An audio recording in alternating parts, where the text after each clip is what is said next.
questions or okay. Okay, so basically, first I want to say thank you for coming on this video chat series that I'm doing, and really my objective for this is just to apply as many lenses towards the COVID-19 crisis as I can, and sort of get a better understanding of the impact that it's having on real estate across the broad spectrum of asset classes. And I thought that you'd really provide some good insight there because of how in touch you are with the urban retail. So I was wondering if you could start off with just an introduction of what you do, and then how your day-to-day has changed on a micro level, like sort of for you, your office life, and then also on a macro level, be it your clients or the market itself, how you, some of the changes that you've seen, and then we can kind of go from there. Great. Well, thank you for having me. Nice to see you again. Likewise. My name is Carmen Siegel. I work at Cushman and Wakefield. I am a broker who specializes in urban retail. So mainly working on the landlord/agency side. Probably 80% of our business is landlord rep, so listing work. And then about 20% would be tenant side. So certainly more focused on the landlord side. I've worked there for just over 4 years now. Previously coming over from a smaller firm where Cushman acquired us, and yeah, we work on a variety of projects downtown, but very urban. So pretty much everything south of 401, west to like the High Park area, and east to basically the Danforth. So a very narrow scope of area. Okay. I guess the best place to start would be like, how would you evaluate the changes that we've seen? I mean, maybe you can talk about them high level. Like what are the biggest changes that we're seeing in retail? And I think retail is an asset class that a lot of people want to focus on right now, because I would say this early in the game, they're the most directly impacted by a lot of the things happening, because their ability to operate their businesses properly has been stifled a little bit by this crisis. So, as a broad overview, how would you describe that change, and what are the implications on the real estate side for tenants and landlords? Well, I think, sorry, I didn't answer the second part of your first question. So Okay. day to day for us would kind of be, in the office, touring, pitching, getting paperwork done, just like kind of, steamrolling through deals almost. Like retail is very high volume, more so than like, larger scale office transactions. Yeah. So certainly like volume for us is really important. So at any given time, we'll have quite a robust portfolio of listings that we kind of work through, all different sizes.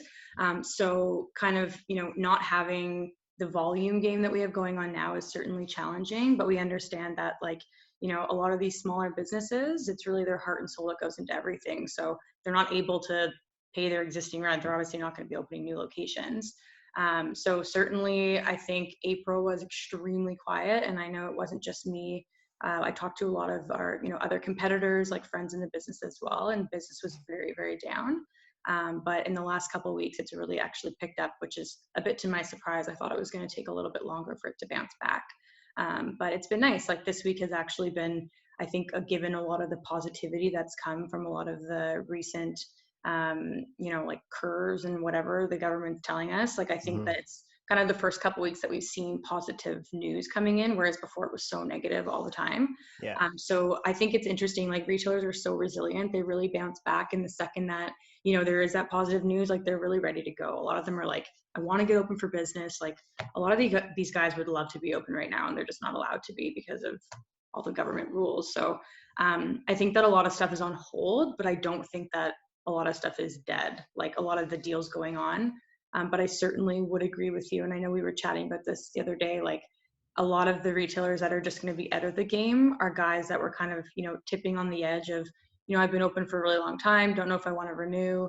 At this point, it's kind of just like, I want to get out. And it almost makes the decision for a lot of them, I think. Yeah, for sure. I would say that based on what I've seen, at least and this is really just using the media and obviously anecdotal evidence from conversations that I've had with people like yourself, it does seem like the guys who are exiting are ones who, maybe the business wasn't the most excellent to begin with, and perhaps it's a little bit Darwinistic in that respect. But more so than that, I would say, it's people who are just exhausted, and they were staying in business because it was good and it made sense and it was easy. And now that you eliminate that simplicity, they're kind of just like, okay, it's time to move on, and perhaps that's a good thing. I see it on the housing side as well, where, it could ultimately create a degree of affordability that could really help us to introduce a lot of new businesses to the city when you do start to see those vacancies kind of manifest as a result of this big change. So what's your outlook on that? Like, do you think that we're going to see a lot of vacancy, or does it seem like, and I know you wanted to kind of briefly touch on some of the, how, I guess, the accessibility of different government policy from the residential versus retail side. So maybe it's a good place for us to start that discussion. But does it seem like a lot of people are trying to hold on, and that there's a lot of let's say firefighting or collaboration between landlord and tenant? Or So I think that I think it really also kind of narrows down to the type of use, right? So like if you're an essential service, obviously you're not really having a challenge. If anything, your business is probably up because a lot of your, secondary competitors wouldn't really be there. right. I think that like from what we're seeing, obviously the tenants that are getting hit the hardest are like health and wellness, fitness tenants. A lot of these guys already are at a stretch when they're trying to find spaces and when they're trying to pay their rent. Like fitness can really only operate in a certain parameter of rent, like, and then they're totally maxed out. Cause like if you think about an example would be like a spin class, like how many bikes do you have? What's the cost per class? What do you pay the instructor? Like if you have those sitting empty, there's nothing else paying your rent. Whereas if you're a food and beverage tenant, for example, you could have, a huge like 30 to 40% of your business solely from apps like Uber Eats and Ritual and these pickup services, right? So Yeah. I think it really depends on what your model is, and a lot of tenants have started to adapt to that, which I think has been great. And found loopholes in kind of what the government regulations are to see what they can do. Like fitness groups, for example, have been doing online classes and online subscriptions, which I think is a great way to continue to work with the clientele that you've had for so long. I do think though that it will kind of I think it's shifting people's habits a lot, and we've had a lot of retail Cushman and Wakefield webinars on this, and I'm happy to share them with anyone that's watching this and wants to get a better idea about what's happening in retail. But I think it'll be interesting to see sort of how customer habits change. So for example, if you've been more active than you've ever been at home and you're realizing that you don't need to belong to 3 different gyms and do 3 different types of exercises, I mean, I think that that's a way that you could look at it and say, like, what's most important to me? Where do I want to spend my money? Yeah. Kind of the same thing about apparel, right? Like apparel's been up and down for so long in retail. It's been almost like a scary type of tenant use for a lot of landlords. Mhm. And I think that, a lot of people are realizing that certain types of apparel that maybe they once, would spend a lot of money in probably aren't going to be doing that in the future because they're realizing like the alignment of what's important to them. So I don't think that there are asset classes that are totally going to die, but I do think that there are things that will shift, and we just have to kind of adapt to that like we have been adapting in retail over the last few years. Yeah, for sure. I'm interested to see sort of on the macro sense, like how, employment ramps up and if immigration, reduces a little bit just as a result of travel restrictions. If we start to see a decline in consumer spending, does there seem to be any fear about the long-term outlook, especially on the retail side? Like I know on the housing side, there's basically, it seems pretty divided. Like there's really nobody who prescribes to sort of a middle scenario. There's a lot of people basically with almost alarmist bearishness, and then the bulls who basically say, yeah, we'll rebound and everything's going to be fine. On the retail side, like is anybody really trying to account for, what a reduction in consumer spending might look like, and how that might impact the bottom line and make it difficult to fill some of these vacancies that are coming up in the fullness of time? Yeah, I mean, I think that there's 2 sides, right? So there's the tenant side of it and then the landlord side of it. I think that if you do have a lot of vacancy coming online, which a lot of us are expecting, certainly from the landlord side, there could be some downward pressure on rents because there's going to be more competition. Yeah. I think from the tenant side, it's really just about altering your model and becoming something that people truly need. And everything changes so much and things have changed over the years. I don't really think that this specifically is going to change consumer spending habits that much. Like at the end of the day, things happen and people forget and people move on, like people adapt, right? So Yeah. in 6 to 8 months, I mean, I know I'm personally not going to be changing the majority of my spending habits. If anything, I'll be like out there ready to rock and like ready to get back at it and do whatever I Mm-hmm. want to do and live my life, right? And I think that a lot of people have that same mentality. I do think it certainly is affected on like who you are in terms of demographic. Like, Yeah. you're seeing really the split between like kind of a wealth divide, and you're seeing a lot of people getting hurt a lot harder than some others, and that's awful to see. But I think that that maybe would be more effective on consumer spending, but I don't think that in the core urban retail setting that's as applicable in a big city like Toronto, where like you don't really see that type of divide as much kind Yeah. of on the surface, right? So I Mhm. mean, where I'm working at least, and where urban retail thrives in Toronto, biggest city in Canada, and certainly the most prominent for retail.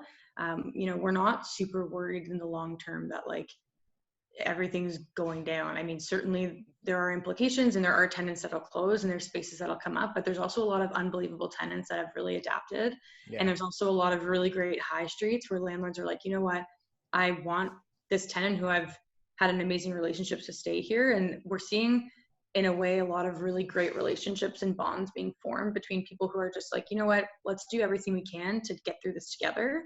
And if anything, I think it's actually brought a lot of landlords and tenants closer together Yeah, it really on the seems that positive way. side. Yeah, no, I would agree with that actually. And it seems like, I think even if you just analyze that sort of quantitatively, if you run the sort of risk analysis on it, it's like, does it make more sense to, you know, lose money today or lose money tomorrow, right? So, or lose money slow or lose money fast. And a lot of guys don't want to deal with a vacancy today, much less in 3 months or 6 months, right? Because there's so much uncertainty. And so you can kind of create a hedge there by working with your tenant. And I think it's been nice to see actually. When I was talking to Bobek, he had said, he is advising most of his owner clients to really strengthen those relationships and figure out how we can work together, because nobody really knows what the risk of a vacancy looks like just yet.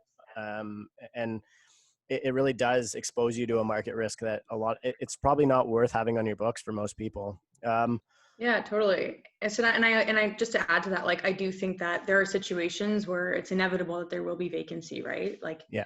there are so many different situations and it's going to happen, and whoever is involved in that has their reasons and they're probably all slightly different. Yeah. But I also do think that the tenants that are resilient and that can cover their rent for a couple months, those are the ones that have had really strong businesses and have been able to be secure tenants for landlords. And landlords don't want their spaces to be vacated and have to pay for tenant improvements and broker commissions and the wait time between possession, permits, build out, fixturing, rent, possession. Like it's not like you can turn over a space within 3 days, right? Like there's a lot of No. things that go into it. So Yeah. when you're looking, if you're short-sighted and you're looking at like this tenant's not paying, get out of my building, if that's the only thought and there's nothing else going into it, it's going to be challenging to re-let the space in a time like this. So I think that maybe that was the thought initially when everyone was freaking out that their rent wasn't going to be received and not Yeah. collected. But I think that now people are like, you know what, it's making a little bit more sense now that short term versus long term, like let's stick it out a little bit. It's a very unusual time and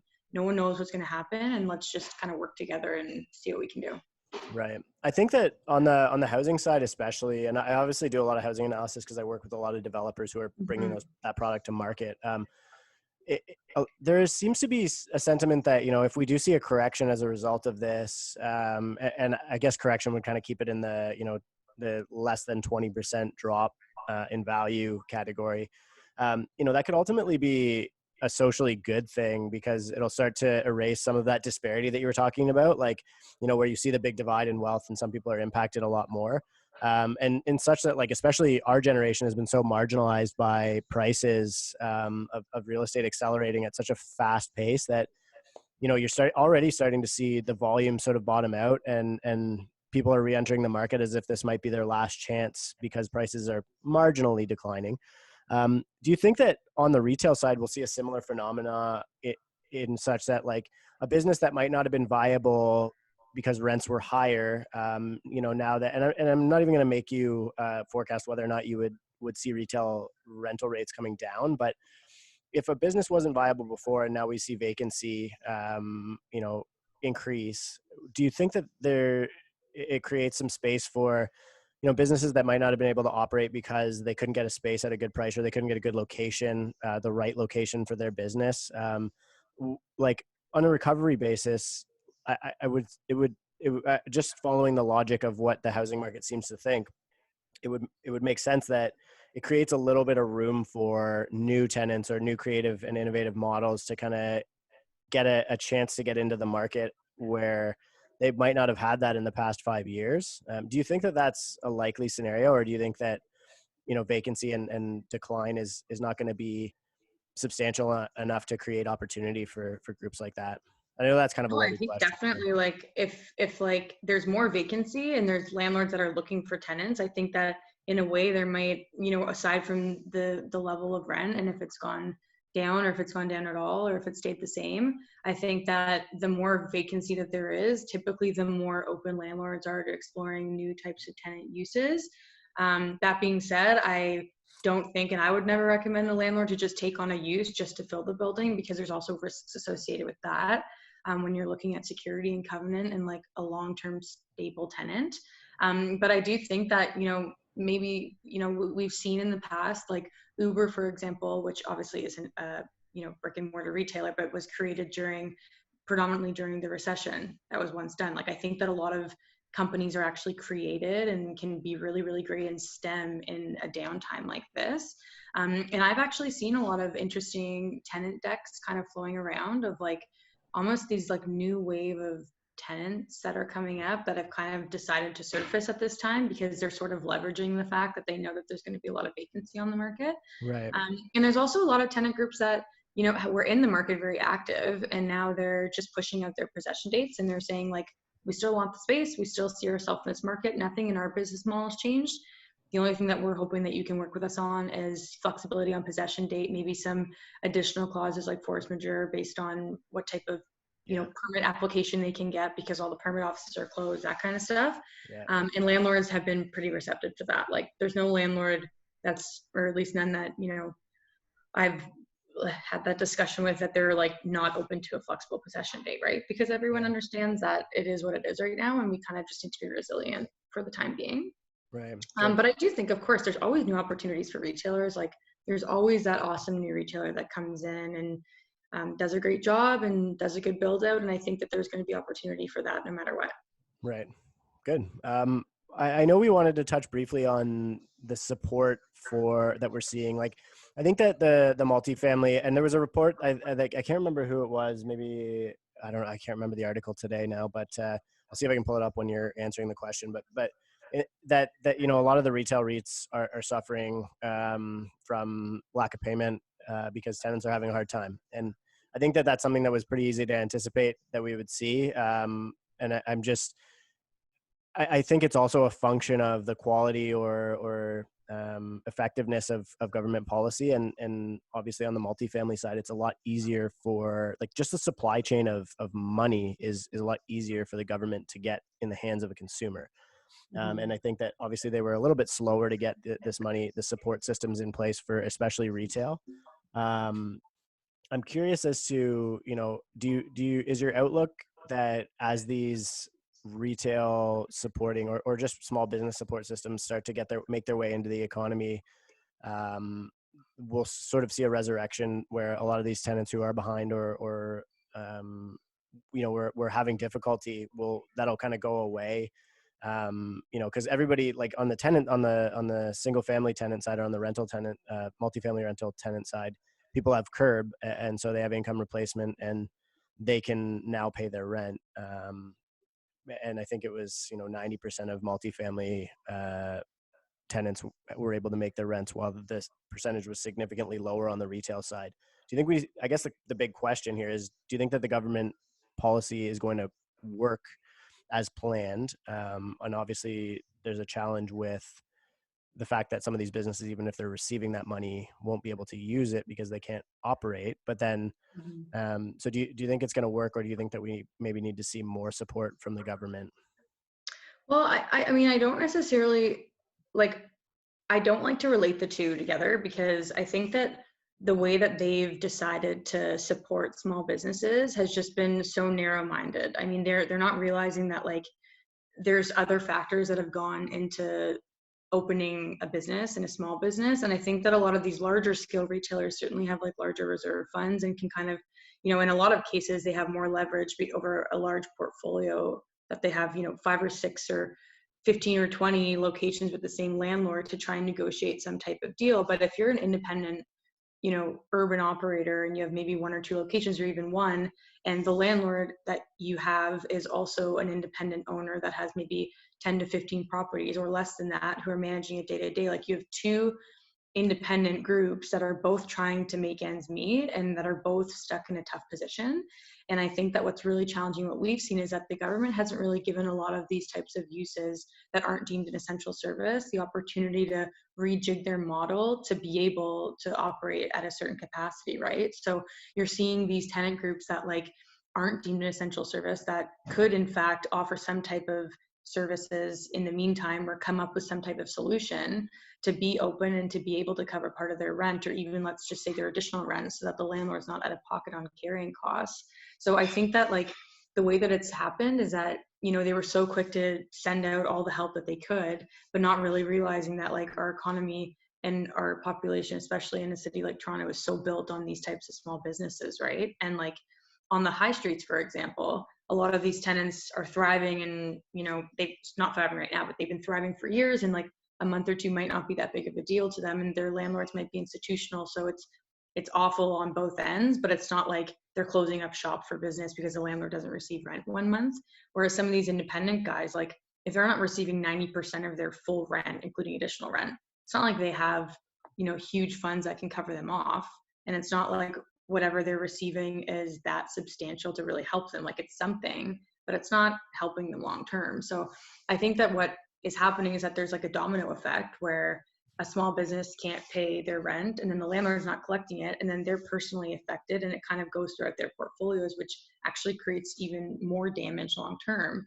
And a lot of these landlords also that are smaller, for example, or even the larger ones who have huge robust portfolios, the manpower to be chasing after rent for every single tenant and the accounting issues that go along with a lot of that stuff, like a lot of people just aren't equipped for that. So I think that a lot of the big shops have done a great job and figured out really strong ways to streamline the process. But I think that if you're a mid-level operator on either side, I think it's, or a smaller level operator, I think it's been really, really challenging to like navigate what the best way is to mitigate the most risk, and to put yourself in a position where like once this is over, how to most quickly get on your feet. Right. No, it's a good point. It's really good insight, actually.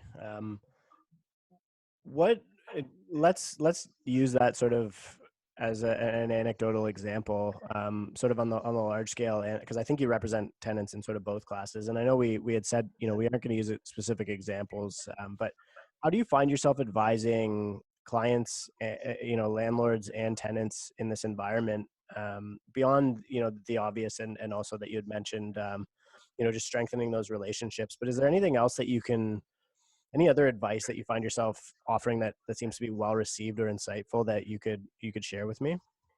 Yeah, I mean, I think that the biggest message that Cushman and myself and brokers have been just trying to say is like, let's work together and come to solutions together. Like, let's not isolate ourselves on one side, and let's realize that this is a very unusual situation. We need to be very cautious the way that we navigate through it, so that like neither party makes such a brash decision that will affect the relationship long term. If you're in year 2 or 3 of a lease and you've had a great relationship and something happens, like at the end of the day, in 6-8 months, you would hope that that relationship would still be standing through something like this. So it's kind of showing the resilience on relationships and the strength of them. But I think that there's certainly like a few things that we've seen a lot of, and a lot of it's just been rent deferrals. So 2 different ways, like the first one being that the rent is basically just offsetted for now and paid back within a certain period of time.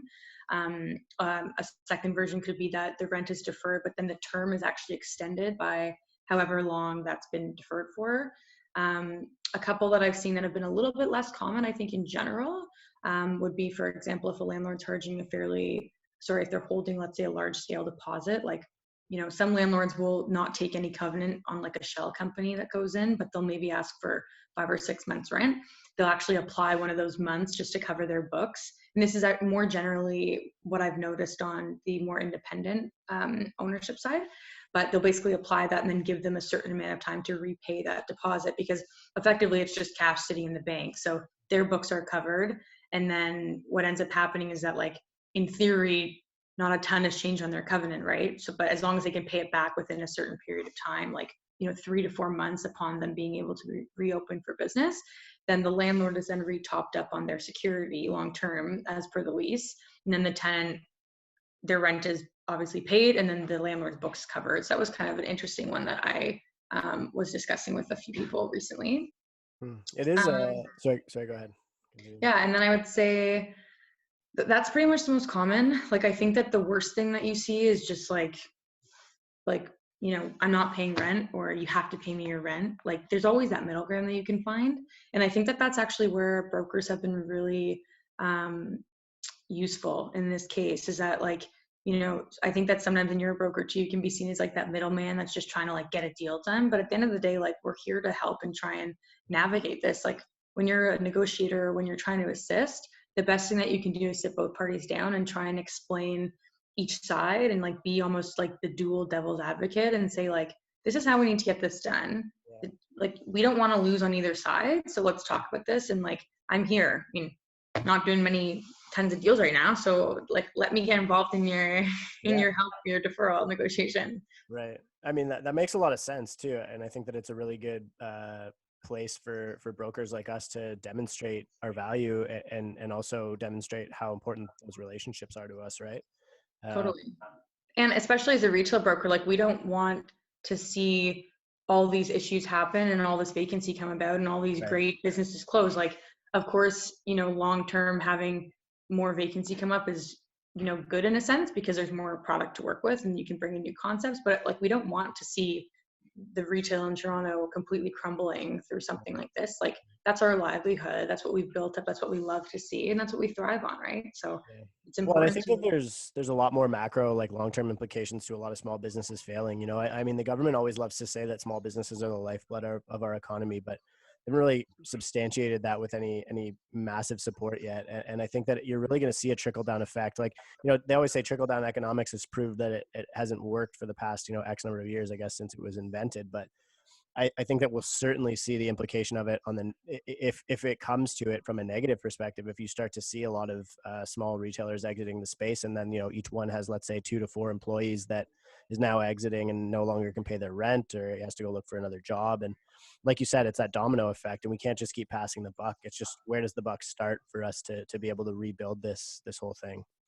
Yeah, and I think too, when you're looking at like I think that like the sub-markets and neighborhoods in isolation is a very key factor as well, right?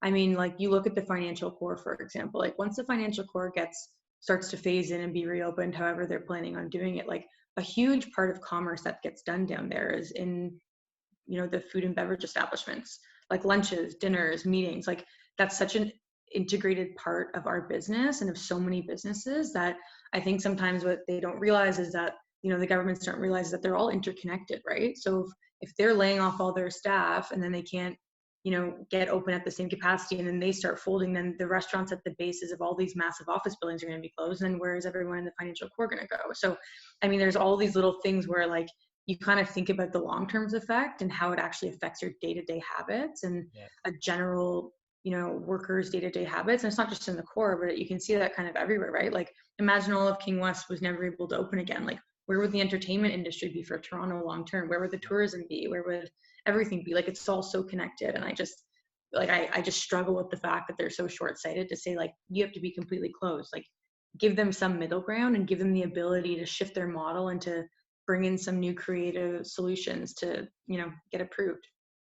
Right. I think that that's interesting, and maybe a dialogue that we can have. I mean, the symbiosis between the financial core and the businesses there is pretty clear, and I think most people, I think I couldn't explain it better than you just did, so most people will really have a good understanding of it after that. But the the ability for the government to allow non-essential services to operate, and given the constraints of existing retail space, I mean, I guess a big part of your job is to help people creatively think about how they use their space. And I've heard a lot of concepts, especially now with some of the states in the U.S., contemplating opening. And if you read through some of the policy associated with that, even like a yoga studio implementing social distancing policy. So sure, like they're not going to be able to run at full capacity, or perhaps they have to have a more full schedule, so that maybe their overhead increases because they're running, only 6 people in a class due to the distance between each one. But I would agree with you. I think that it is necessary at some point that we like the economy. The show's got to go on. What what creative insight and concepts have you seen? And I don't know where you would have seen it, but perhaps from your clients, suggesting ways that they would adapt to this if they were able to open. Like, is there any insight you can shed there on how retailers and landlords, I suppose, could innovate? Like, as an example, if a and I don't know if this is really a good example, but just hypothesizing here, like if there's a vacant piece of retail beside a yoga studio, as an example, I'll just continue with that one. Could they take out, a little bit of that space for the short term, just so that they can run the same size classes with enough space between participants? Like, are those kind of things are those discussions that we're having yet, or too early? I mean, I think a little bit too early. Like I see your point, and I see that could be a totally valid argument that everyone should consider. I think that right now it's sort of just like people are focused on what's existing and how they can kind of get into the next months and how they can get past this all.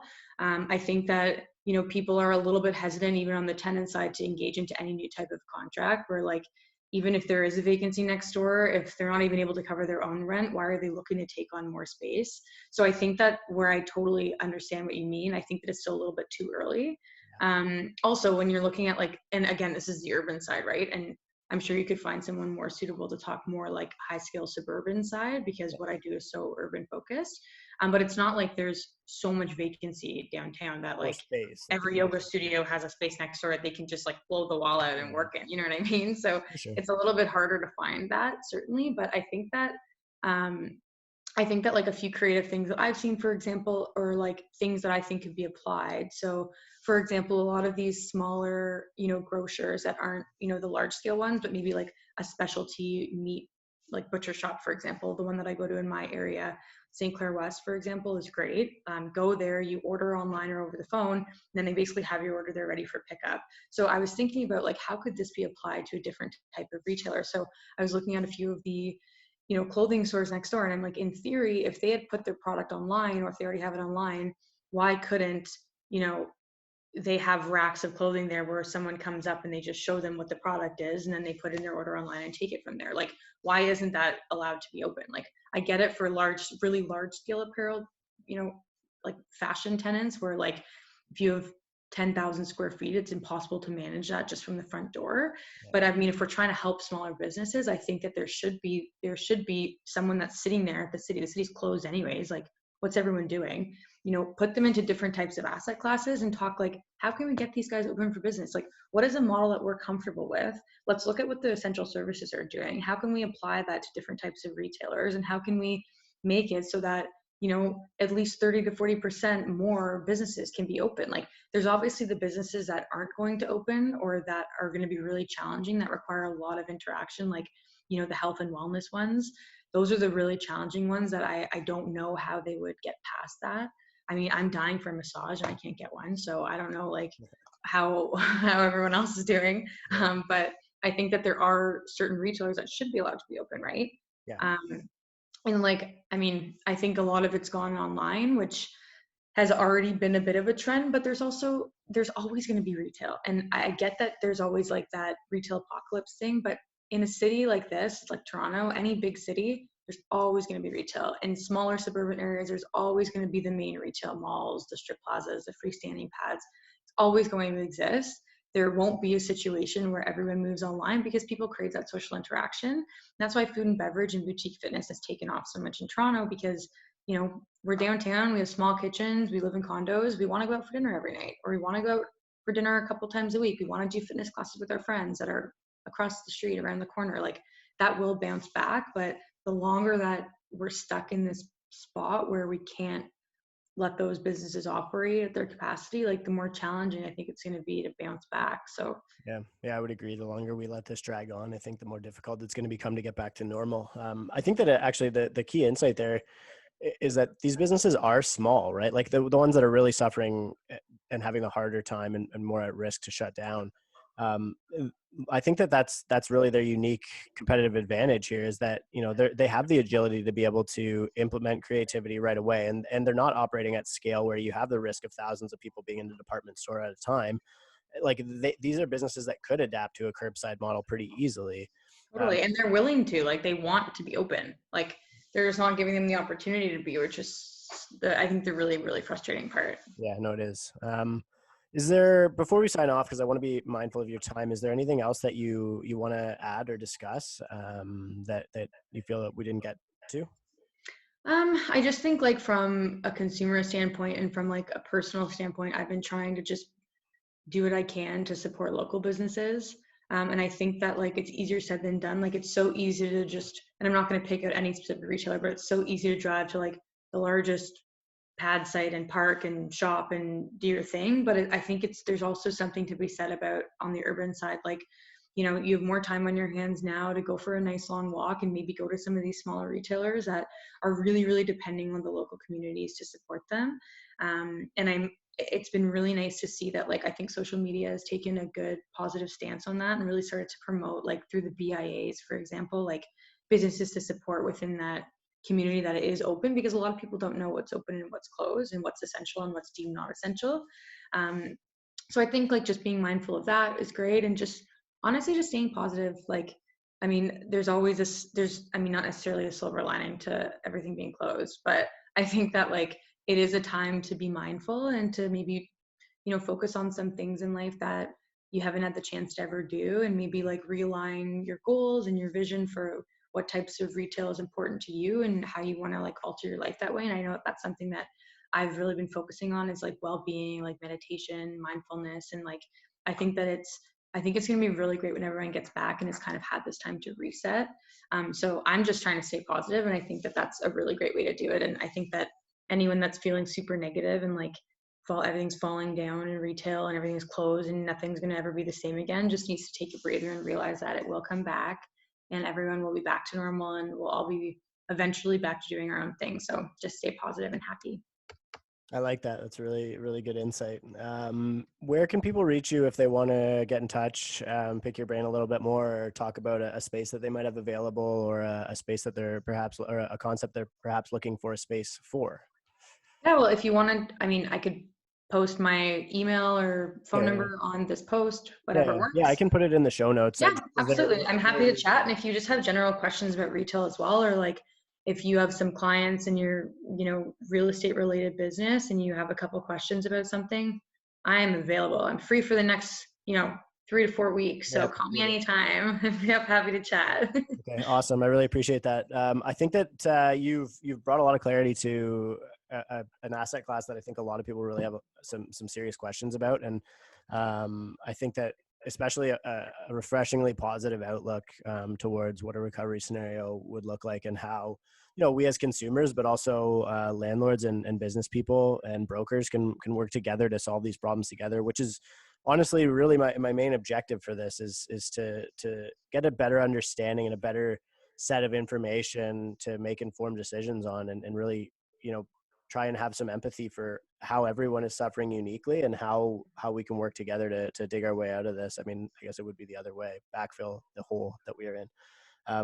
But yeah, so okay, thank you very much for your time. I really, Okay, really appreciate no it. problem. Okay, talk Bye soon. bye.